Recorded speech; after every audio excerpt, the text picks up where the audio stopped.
मैं doctor NK. Jetwal, सहआचार्य भूगोल, राजकीय महाविद्यालय बूंदी, एम.ए. उत्तरार्ध भूगोल के 8th सी पेपर के शोध विधि तंत्र में सभी विद्यार्थियों का स्वागत है।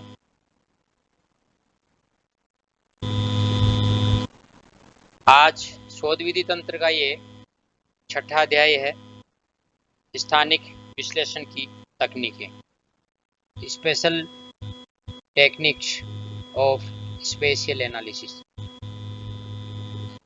भूगोल में हम दो प्रकार के तथ्यों का अध्ययन करते हैं, मानवीय और प्राकृतिक तथ्य। जैसा कि मोंकहाउस ने लिखा है, भूगोल स्थानिक वितरणों का विज्ञान है। Geography is the science of spatial distribution. यानी भूगोल में हम एक स्थान से दूसरे स्थान पर मिलने वाले तथ्यों का अध्ययन करते हैं, और भूगोल विषय विभिन्न तथ्यों का अध्ययन स्थानिक संदर्भ में करवाता है, क्योंकि हम भूगोल में स्थान का महत्वपूर्ण स्थान है। जैसा कि हार्स्टोन ने भी लिखा है, भूगोल संसार में एक स्थान से दूसरे स्थान पर मिलने वाले परिवर्तनशील संबंधों का अध्ययन है। अतः उक्त कथन से ये हम निष्कर्ष निकाल सकते हैं कि भूगोल में विभिन्न वस्तुओं का क्षेत्रीय वितरण, प्रतिरूप एवं पारस्परिक संबंधों का अध्ययन किया जाता है। भूगोल के इस विषय क्षेत्र को हम त्रिकोण रूप में प्रकट कर सकते हैं। जैसा कि पीपीटी में आपने देख रहे हो, ये त्रिकोण 3 तथ्यों को प्रकट करता है: समय, स्थान और दूरी। कोई भी भौगोलिक तथ्य किसी स्थान विशेष पर किस समय यानी किस अवधि में और कितनी दूरी पर वितरित है, उसका अध्ययन किया जाता है। भूगोल के अंतर्गत हम इन तीनों तथ्यों को ध्यान में रखकर ही भौगोलिक तथ्यों का अध्ययन करते हैं। भूगोल में स्थानिक विश्लेषण की जो तकनीक है, उसमें 3 तत्वों को ध्यान में रखकर विचार किया जाता है, विश्लेषण किया जाता है। पहला है डेंसिटी, घनत्व, किसी तथ्य या घटना की बारंबारता। अर्थात हम पृथ्वी तल पर कोई भी तथ्य, भौगोलिक तथ्य या कोई भौगोलिक घटना, कितनी बार उसकी आवृत्ति होती है, कितनी बार वो स्थान, किसी स्थान विशेष पर कोई तथ्य कितनी बार मिलता है, वो डेंसिटी को या घनत्व को व्यक्त करता है। दूसरे रूप में हम अध्ययन करते हैं विस्तार, यानी किसी भी तत्व का फैलाव कितना है, कहाँ तक वो तथ्य विस्तृत है, तो वो एक्सटेंशन के रूप में, विस्तार के रूप में अध्ययन करते हैं।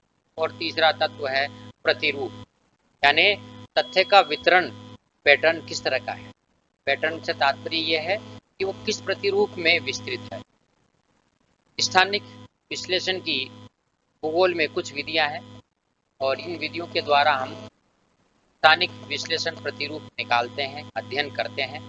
उसमें सर्वप्रथम लेते हैं विलेज डेंसिटी पैटर्न, घनत्व विधि। इस विधि में किसी क्षेत्र विशेष को विभिन्न प्रशासनिक इकाइयों में बांटकर उस क्षेत्र के क्षेत्रफल में वहां पाए जाने वाले अधिवासियों की संख्या का भाग दे दिया जाता है। इसके लिए एक सूत्र का प्रयोग करते हैं, जैसा कि इस पीपीटी में दिखाया गया है, आप देख रहे हैं।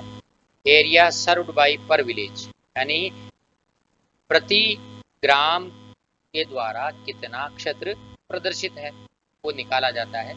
तो A/N, A का मतलब है उस क्षेत्र का, यानी उस प्रदेश का कुल क्षेत्र, और N का मतलब है नंबर ऑफ विलेजेज, यानी उस क्षेत्र में कितने गांव हैं, गांवों की संख्या कितनी। और इसी आधार पर हम विलेज डेंसिटी निकालते हैं, जो निम्न सूत्र से निकालते हैं: PD बराबर N/A। अर्थात उपरोक्त सूत्र अनुसार जहां PD का मान अधिक आएगा, वहां अधिवास प्रतिरूप सघन होगा, यानी पास पास में होंगे अधिवास, और जहां घनत्व कम आएगा, वहां अधिवास दूर दूर होंगे, यानी अधिवासों का जो पैटर्न है वो किसी भी प्रदेश में स्कैटर्ड पैटर्न के रूप में होगा। तो ये हम भूगोल में विलेज डेंसिटी पैटर्न से किसी भी स्थान विशेष का जो है प्रतिरूप निकाल सकते हैं। जैसा कि एक उदाहरण लेते हैं, किसी एक प्रदेश में ये अधिवास का प्रतिरूप दिया हुआ है। भौतिक विभाग है 4। भौतिक प्रदेश में मैदानी प्रदेश पहला है। मैदानी प्रदेश जिसका एरिया है 1000, क्षेत्रफल और ग्रामों की संख्या है 500। तो इसका जो n/a यानी जो इसका एरिया निकल कर आया सर्व बाई पर विलेज एरिया वो है 0.5 और डेंसिटी आई है निकल कर 2। इसी तरह से दूसरा प्रदेश है पठारी प्रदेश जिसका कि एरिया है 2000, ग्रामों की संख्या 350 है यानी 350 अधिवास उसके अंतर्गत हैं। तो एरिया सर्व्ड बाई पर विलेज 1 ग्राम का एरिया आया 0.47 और डेंसिटी निकल कर आई है 2.10। इसी तरह से तीसरा प्रदेश है पर्वतीय प्रदेश जिसका क्षेत्रफल है 4000 और सेटलमेंट है 250। इसका एरिया सर्व्ड बाई पर विलेज निकल कर आया 0.06 और डेंसिटी आई है 16। यानी ये प्रदेश रैंक में सबसे ज़्यादा डेंसिटी निकल कर आई है, फर्स्ट सबसे ज़्यादा है। तो यहाँ जब अधिवास का जो प्रतिरूप है वो बहुत सघन है। इसी तरह से तटीय प्रदेश जिसका एरिया है 7000 और ग्रामों की संख्या है 500। तो इसका एरिया सर्व्ड बाई पर विलेज वो आया 0.07 और डेंसिटी आई है 14। तो सूत्रानुसार जब निकल कर आया तो ये रैंक निकल कर आती है जिसमें पर्वतीय प्रदेश फर्स्ट रैंक पे हैं, तटीय प्रदेश सेकंड रैंक पे हैं, पठारी प्रदेश थर्ड रैंक पे हैं और मैदानी प्रदेश फोर्थ रैंक। कहने का तात्पर्य ये है कि विलेज डेंसिटी पैटर्न से अधिवासों का जो प्रतिरूप निकल कर आया है वो मैदानी प्रदेश का सबसे कम यानी सबसे कम घनत्व हुआ है। इसका मतलब है अधिवास पास पास में है, डेंसिटी पैटर्न सघन है, सघन प्रतिरूप है। इसी तरह से सर्वाधिक आया है पर्वतीय प्रदेश में 16 डेंसिटी आई है। इसका मतलब है अधिवास दूर दूर है, स्कैटर्ड पैटर्न है।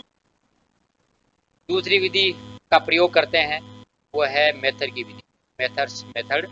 ये वितरण प्रतिरूप ज्ञात करने के लिए मेथड ने 1944 में इस सूत्र का प्रयोग किया था जिसमें आप देख रहे हैं पीपीटी में D बराबर 1.0746 √a/n।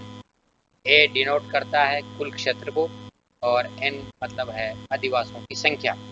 इस सूत्र के अनुसार हम जो विलेज डेंसिटी पैटर्न वाली विधि में उदाहरण लिया था उसी उदाहरण को चेक करते हैं कि D बराबर 1.0746 और √a/n वाले सूत्र से जब इसको रखते हैं मान को तो इसकी वैल्यू आती है 1.52।